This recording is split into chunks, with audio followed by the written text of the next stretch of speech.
Audio Jungle.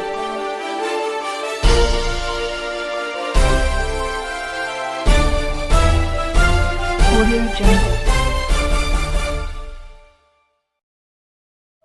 खास हरियाणा देखने वाले सारे दर्शकों ने सोनू वाली राम राम।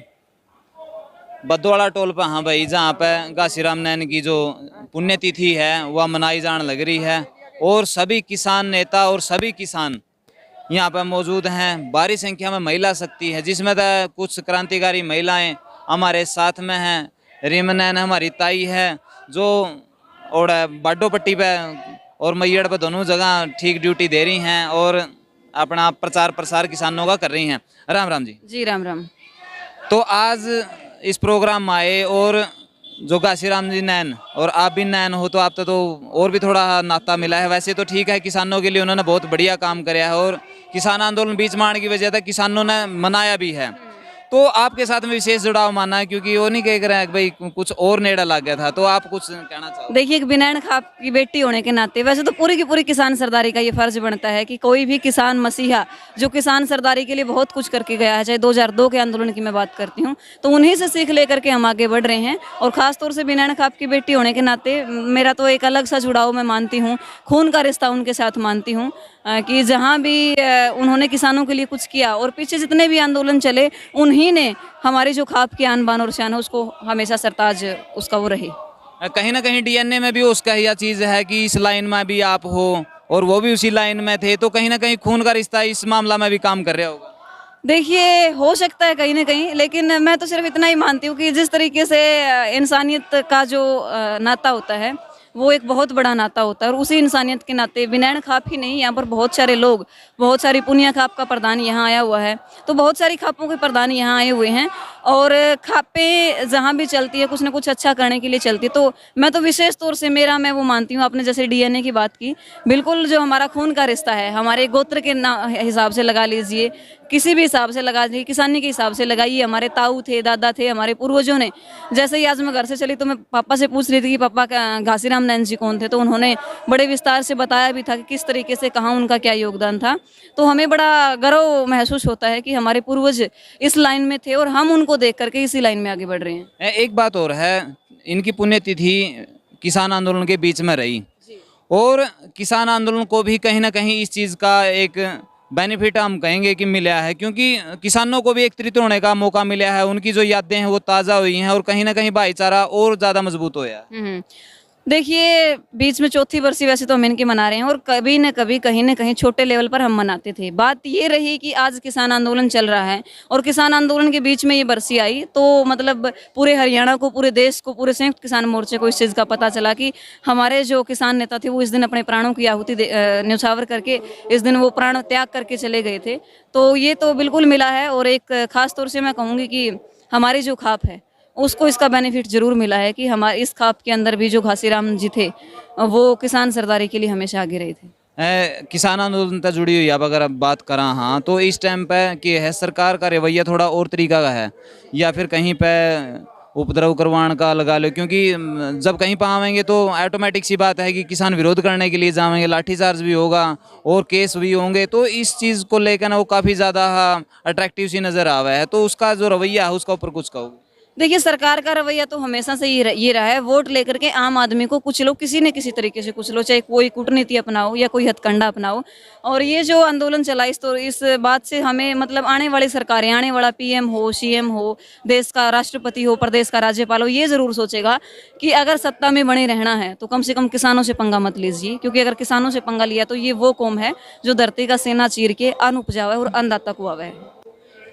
इस आंदोलन की अगर बात करें तो महिला शक्ति की जब बात आवा है तो हमारी जो मध्यम एज की जो महिलाएं हैं उनका सबसे बड़ा योगदान है, क्योंकि युवा इसमें जो महिला है या फिर लड़कियां मैं कहूँगा कि वो कम हैं, जबकि हमारी मध्यम वर्गीय जितनी मध्यम एज की जो महिलाएं हमारी ताई हैं या हमारी दादी हैं जो बूढ़ी बूढ़ी हैं उनका ज़्यादा योगदान है। उन्हीं में तो जो लगातार टोल पर बहुत शुरू से ही सेवा दे रही हैं और निस्वार्थ सेवा है, किसी प्रकार का कोई न्यू नहीं है कि भाई इनकी कि मैं मंत्री बनना है, एमएलए बनना है या फिर कि मैं बड़ा कोई ऐसा ओहदा प्राप्त करना है, लेकिन किसानों के लिए अपनी खेती किसानी थी बचाने खातर लगातार इसमें हैं उनका जाना है। राम राम जी। तो आपने इतना लंबा संघर्ष कराया, बिल्कुल एक साइलेंट मोड में कराया है, क्योंकि जब तक आंदोलन चल रहा है मैं आपने वहीं पे देखने लग रहा हूँ और बहुत बढ़िया आप काम करने लग रहे हो किसानों का बीच में। तो आपने इस तरह का कभी मन में फील हुआ है कि भाई बहुत जल्द आपने कोई खुशी मिलेगी, किसान जीत जाएंगे तो एक अच्छा सा हो? खुशी तो मिलेगी, बेटा खातर हंड रहे भाई, औलाद खातर हंड रहे हाँ। मान तो बेटे सारे ही आज मेरे बेटे पोते सब खड़े हैं आज। वह तो माँ जन्म देने वाली तो इनकी मोदिर की माँ भी थी, खट्टर की माँ भी थी, फिर उनसे तो कुपात कवा दिया, अम्बा का आक जाम जा, आका का हम जामेंगे, उनका आक जामेंगे, हम नहीं जामे। मुजफ्फरनगर में था वो भी मेरा ही बेटा ला ले, क्यों 10वां महीना लग गया मन हर दिन टोला पर सेवा दे रही हूँ। गाँव में तो दूध चाह लासी सब कुछ लेके आऊँ, पीछे का भी योगदान दूँ। फिर मेरे आने वाली पीढ़ी बेटे पोते पोता पोती न्यू पूछेंगे भाई ये जमानत कड़त ले रखे हमारी दादी की जा कर दी क्या कराया था। बेटा मैं तो अनपढ़ छूँ, ज़्यादा तो मैं कुछ जानती नहीं, मैं तो इतनी जानूँ भाई, इतने नाम तो कमा के चलूँ जिंदगी में आई तो कुछ बना के भी चलूँ। 10 महीने हो गए तो मैंने मंत्री नहीं बनना, ना मैंने बेटे बनवाने, मैंने ना बहू बनवानी। मेरे द्वारा संदेशा भी चलिया था जिला प्रसिद्ध खतर में भाई हमने नहीं चंदा, मेरे बेटे तो कर्म होगी तो नौकरी मिल जाएगी, नहीं आपके घर कहाँ कमा लेंगे। मैं तो बेटा सेवा दुनिया खातर ला रही हूँ, आपके बेटा बेटिया खातर, आने वाली पीढ़ी खातर।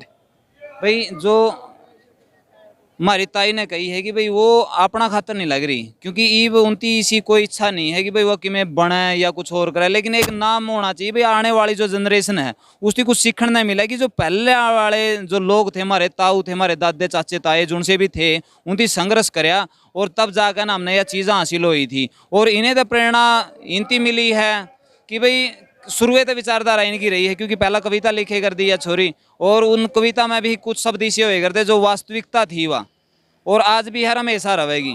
तो इनके भी विचार हमेशा इधर क्रांतिकारी रहे हैं, इनका भी कोई न्यू नहीं था। वो उसका है इंदौर अभी वो उसका है प्रलोभन आए हूँ छोरी न्यू बन जे न्यू बना देंगे, तो नहीं सा हुआ हरि मंदिर गल। देखिए, प्रलोभन जो किसान आंदोलन में लगा किसको नहीं मिला, हर एक इंसान को मिला, किसी न किसी पार्टी से जरूर मिला है। और मुझे तो खास तौर से जब अपना जींद के अंदर जो उपचुनाव हुआ था तब से लेकर के अब तक मतलब मिलते ही आ रहे हैं। लेकिन वो कहते हैं ना, एक कवि जो होता है अपनी धार से, कलम की धार से कुछ भी कर सकता है और उस क्रांति और भ्रांति को मिटा सकता है और उठा भी सकता है। तो हमें तो अपनी कलम चलानी है, 2 कागज हमें मिलेंगे, इससे ज़्यादा कुछ नहीं चाहिए। हमेशा तो रहा है कि जो कवि है, कभी तो इतना लंबा चौड़ा आर्थिक कभी भी उनका जुगाड़ नहीं होया है, क्योंकि आप इतने पुराना इतिहास भी कोई साहित्यकार क्यों नहीं होया है या फिर कोई बड़ा कवि क्यों नहीं होया है, उनका इतना न्यू नहीं होया है कि उनका दौरा कोई ट्रक भर कर पिए रहे हों या उनका परिवार इतना सुख समृद्धि में जिया हो। उनकी हमेशा तो बस वो कलम और कागज ही बचा उन दौरा।